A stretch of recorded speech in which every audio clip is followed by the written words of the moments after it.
Jamky děláme pomocí rýče anebo mechanicky pomocí vrtáku. Jamky hloubíme na velikost danou kořenovým systémem vysazovaných stromků.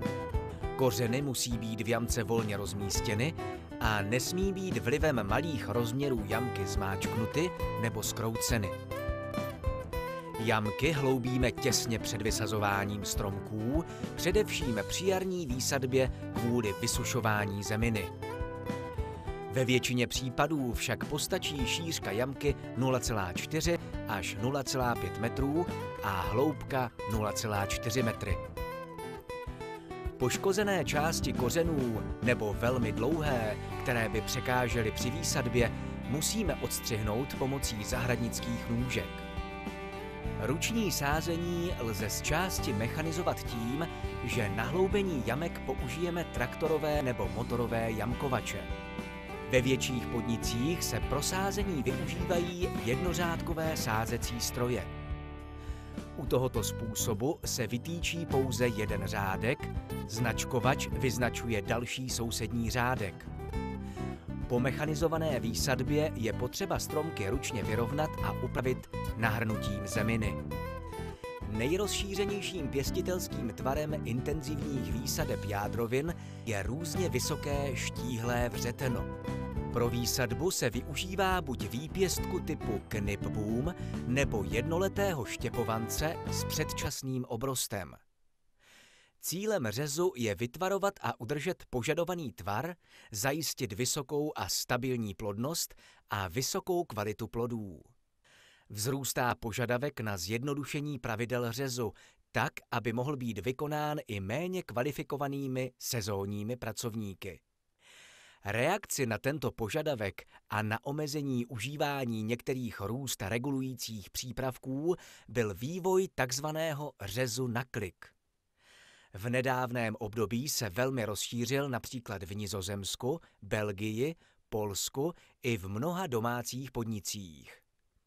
Cílem je vytvořit strom se spodním patrem trvalých 5 až 7 kosterních větví, nad ním vytvořit přibližně 30 cm volný prostor bez větví jen z plodonoši, takzvané okno, a výše na ose udržovat a obměňovat 1, 2 a 3leté dřevo.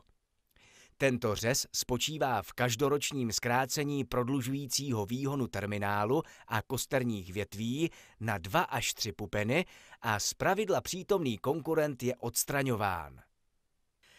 Zkracování je tedy prováděno výhradně v jednoletém dřevě. Následně prorostou 2 až 3 výhony, terminální je v zimě opět zkrácen na 2 až 3 pupeny a konkurenty odstraněny. Vše se každoročně opakuje. Odřezané větve ukládáme po řezu doprostřed meziřadí. Vymetač vymetá větve, které zůstaly v příkmenném pásu, aby tam podrcení nezůstaly a nedělaly problémy během vegetace při aplikaci herbicidů. Traktor s drtičem zavěšeným na 3bodovém závěsu projíždí meziřadím a rotující kladiva drtiče drtí dřevní hmotu. Rozdrcené větve necháváme ležet na zemi, kde se velmi rychle rozloží. V některých případech se větve vyvážejí pomocí vidlicového zařízení zavěšeného na 3bodový závěs traktoru. Traktor couvá meziřadím ovocných stromů, hroty vidlí sledují povrch a větve se na nich hromadí. Větve se pak odvážejí na manipulační plochu.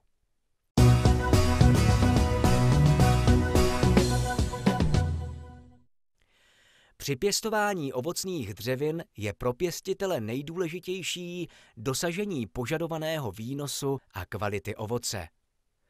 Pro dosažení tohoto cíle je potřebné rostlinám poskytnout vhodné podmínky pro jejich růst, vývoj a následnou plodnost. Nároky ovocných dřevin na objem a složení živin se v průběhu jejich životního cyklu mění. Aplikace pevných hnojiv. Provádí se pomocí rozmetadel na celý povrch půdy, například při doplňovaném vápnění, nebo častěji do herbicidního pásu. Lze tak aplikovat zejména hnojiva dobře rozpustná, která relativně dobře pronikají ke kořenům ovocných dřevin, například dusíkatá hnojiva. Fertigace, aplikace živin pomocí závlahy.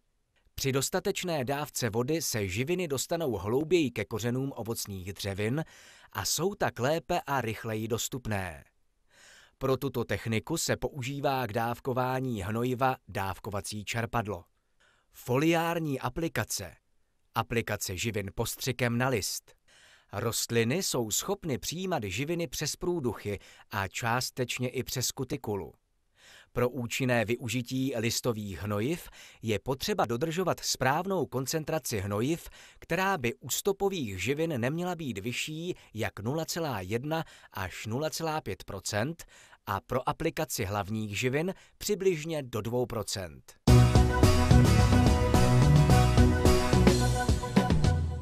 Příkmenné pásy pod korunami stromů se udržují v bezplevelném stavu nejčastěji pomocí herbicidů, jež aplikuje herbicidní rám.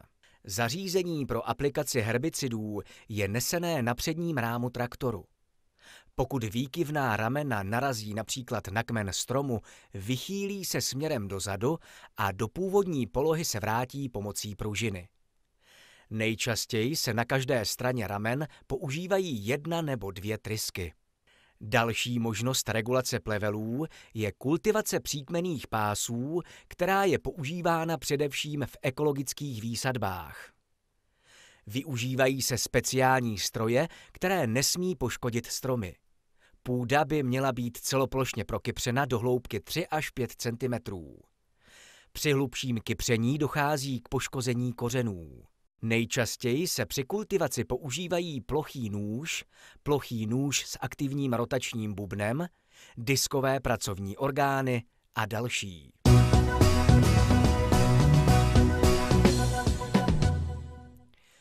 Regulace plodnosti se provádí z důvodu zamezení alternace, střídavé plodnosti.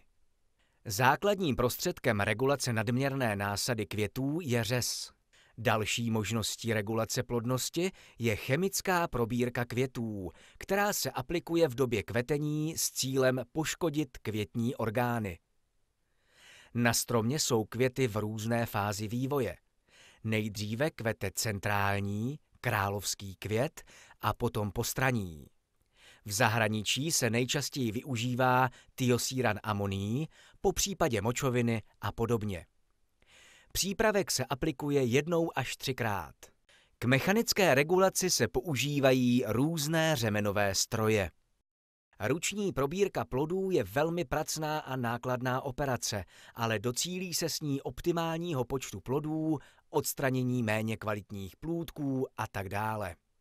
Chemická probírka plůdků je ekonomicky výhodnější a v komerčním ovocnářství patří k základním opatřením. Optimální termín použití přípravku je období, kdy střední plod v růžici má příčný průměr 10 až 12 mm.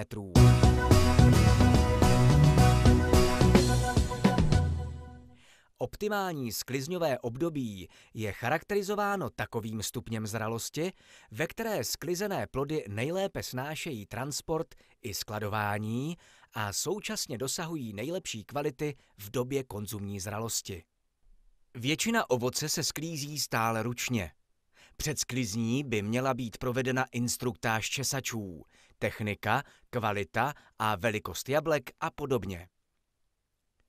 Pro sklizeň se používají velkobedny, popřípadě přepravky, bedny, které se následně štosují na palety. Většina ovocných druhů se sklízí se stopkami, výjimkou mohou být višně. Sklizeň by měla být prováděna oběma rukama.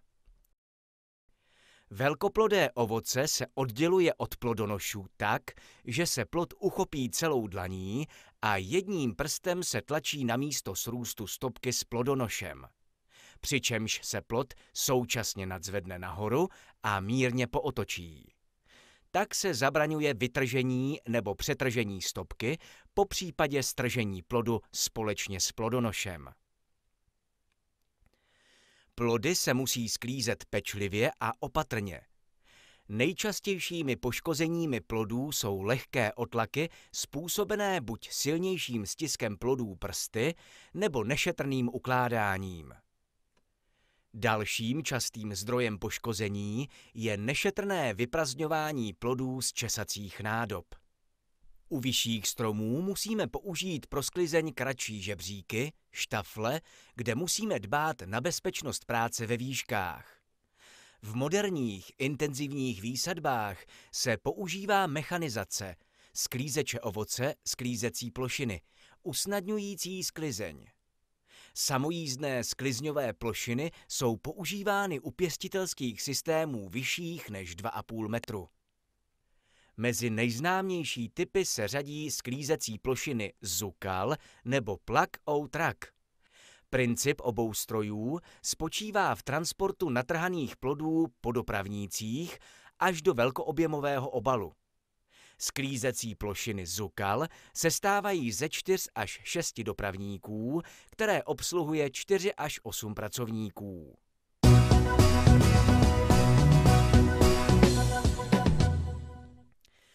Cílem moderních pěstitelských systémů je poskytovat vysoké hektarové výnosy plodů v požadovaných kvalitativních třídách. Porost by měl zajistit maximální využití dopadajícího slunečního záření, jeho dobrou distribuci v rámci koruny a tím i stabilní výnosy dobře vybarvených plodů. Neméně důležitým aspektem volby pěstitelského systému je jednoduchost provádění řezu, sklizně a dalších operací.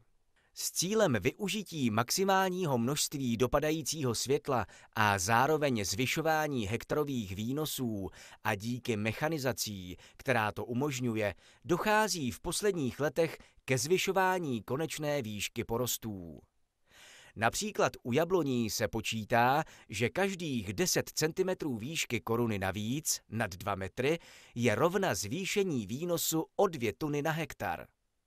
Starší výsadby typu zákrsek a podobně jsou tedy nejčastěji nahrazovány různě hustými výsadbami vřeten, a to jak u jádrovin, tak u peckovin. Spon a konečná výška závisí mimo jiné na konkrétním druhu zvolené odrůdě a použité podnoži. V případě jádrovin je v Evropě nejrozšířenějším pěstitelským tvarem štíhlé vřeteno. V případě hrušní a omezeně i u jabloní se uplatňují i V nebo Y systémy, například Mikado, které zajišťují zachycení velkého množství dopadajícího světla a jeho velmi dobrou distribuci, což zajišťuje vysoké výnosy při vysokém poměru velmi kvalitních plodů. Vyžadují však vyšší počáteční náklady na opěrnou konstrukci, tvarování a údržbu. V posledních letech se zejména v jižní Evropě začíná uplatňovat tzv. Systém Bibaum. Jedná se o dvouosý stromek, kdy 2 vertikální osy jsou vedeny nikoli kolmo k řádku, jako u předešlých tvarů, ale podél řádku. Každá z os je udržována jako superštíhlé vřeteno. Předností je rozložení růstu do 2 os, které jsou poté méně bujné, dále větší a lépe vybarvené plody, přibližování plodnosti a vhodnost pro případný mechanizovaný řez.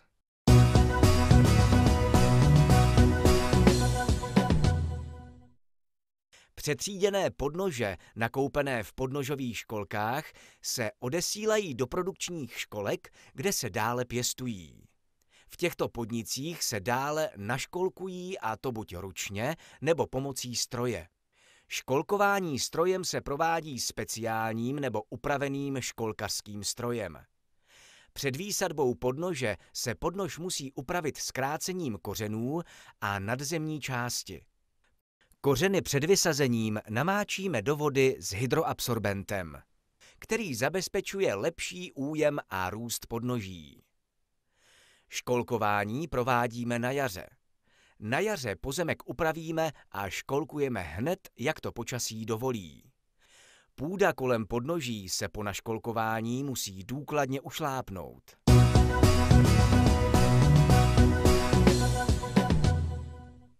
Mezi nepřímé množení ovocných dřevin patří především štěpování, očkování, roubování. Očkování je nejčastější způsob štěpování používaný k vypěstování stromků ve školce. Očkování spočívá v tom, že ve výšce 0,1 až 0,2 metru nad zemí vsadíme seříznuté očko ušlechtilé odrůdy se štítkem na očištěnou podnož. Podle způsobu, techniky práce dělíme očkování na klasické, téřez za dostatku mízy, červenec až srpen, a forketovo očkování, chip budding, lze praktikovat bez mízy. Při roubování se přenáší na podnož 2 a více pupenů. Podle doby rozlišujeme způsoby roubování během vegetačního klidu a období vegetace. Je několik typů roubování. Kopulace, anglická kopulace, plátování, sedélkování a podobně. Po naroubování zavážeme rouby páskou PVC a pečlivě zamažeme řezné rány a konec seříznutého roubu štěparským voskem. Řez na ostro, řez na očko provádíme na jaře. Podnož odřezáváme ve výšce 5 mm nad očkem. Tento řez má řadu předností oproti řezu na čípek, a to především rána se lépe zaceluje, jelikož je proveden již brzy na jaře. Výhon, který raší z naočkovaného očka, roste většinou rovně. V případě, když výhonek neroste rovně, tak k němu připevníme bambusku nebo kolík, který k podnoži zapíchneme. Všechny plané výhony rostoucí z podnože musíme odstraňovat vylamováním. Řez na korunku provádíme po dopěstování výhonu do určité výšky. Postupujeme tak, že odměříme výšku, kterou má mít kmínek při vypěstování stromku, například 100 cm. K tomu připočítáme 6 pupenů a nad posledním pupenem výhon odřízneme. Ze 6 ponechaných pupenů vyroste 1 terminální a 5 bočních výhonů, které tvoří korunku. Pupeny pod budoucí korunkou vylamujeme.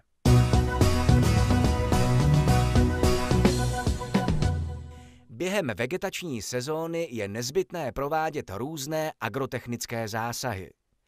V jarním období je to zejména vylamování podrostu na podnoži a obrostu na naštěpované odrůdě. V pozdějším období je to pak vyvazování k opoře, aby nedocházelo k ohýbání, případně vylamování stromků. Provádí se rovněž chemická i mechanická opatření za účelem rozvětvení stromků typu knipboom. Samozřejmostí je ochrana vůči chorobám a škůdcům.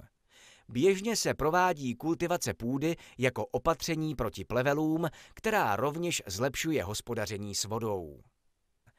Jakýkoliv typ výsadbového materiálu musí být dle příslušných norem před vyoráním ze školky odlistěn. V podstatě všechny ovocné druhy v době vyorávání, říjen až listopad, drží více než 90% olistění.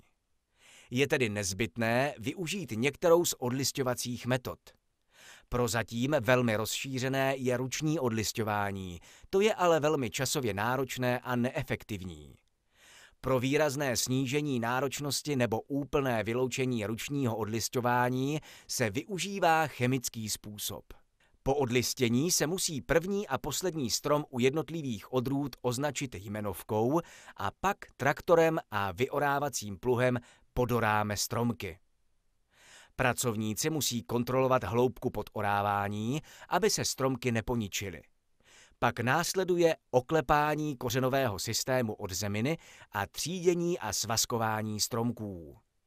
Jednotlivé balíky se musí označit jmenovkou, kde je poznamenána podnož a odrůda. Svazky stromků se pak odvážejí a zakládají do základiště.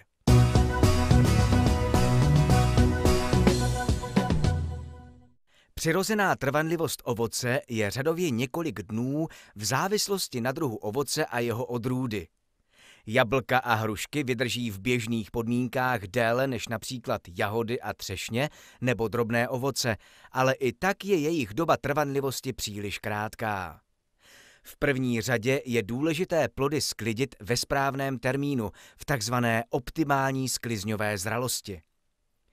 Po sklizni v plodech i nadále probíhají fyziologické procesy, při kterých dochází k degradaci jejich konzumní kvality. Tyto procesy urychluje zejména poškození a otlačení plodů, proto by měla být sklizeň plodů určených na skladování provedena maximálně šetrně. Průběh skladování je ovlivněn podmínkami před sklizní, z toho důvodu se uskladňují pouze plody vyhovující kvality. K eliminaci nevhodných kusů lze využít třídící linku ovoce, sloužící zároveň k roztřídění plodů podle velikostních tříd. Toto opatření sníží počet zásahů do skladovaného ovoce, čímž se předejde riziku jeho poškození.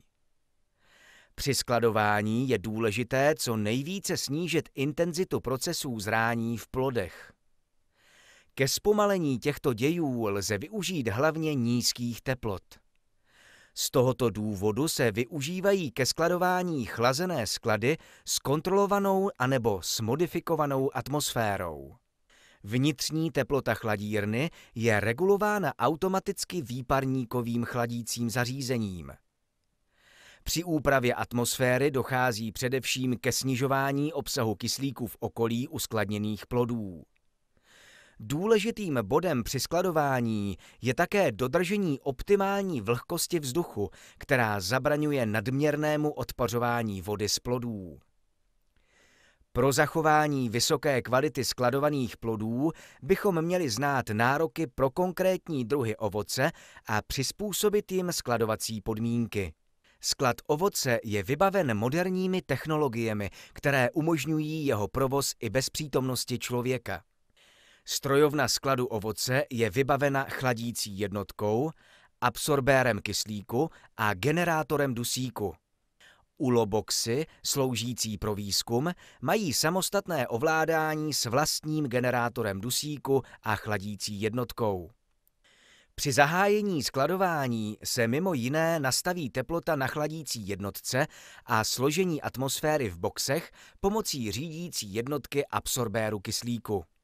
V průběhu skladování je nutné provádět kontrolu měřených hodnot, popřípadě přenastavit zařízení. V rámci kontroly se přistupuje i k ručnímu měření složení atmosféry v boxech a technického stavu zařízení. V průběhu skladování ovoce v řízené atmosféře jsou v pravidelných intervalech hodnoceny všechny sledované parametry kvality plodů. Před každým vyskladněním a odběrem vzorku plodů z výzkumného uloboxu je nutné box vyvětrat. Na detektoru kyslíku je zobrazen jeho obsah a pokud je vyšší než 19,5%, lze provést odběr plodů. Každý vzorek označíme jmenovkou a odebrané vzorky plodů odvezeme k rozborům do laboratoře. Po ukončení činnosti uzavřeme pokusný ulobox a na počítači aktivujeme řízenou atmosféru.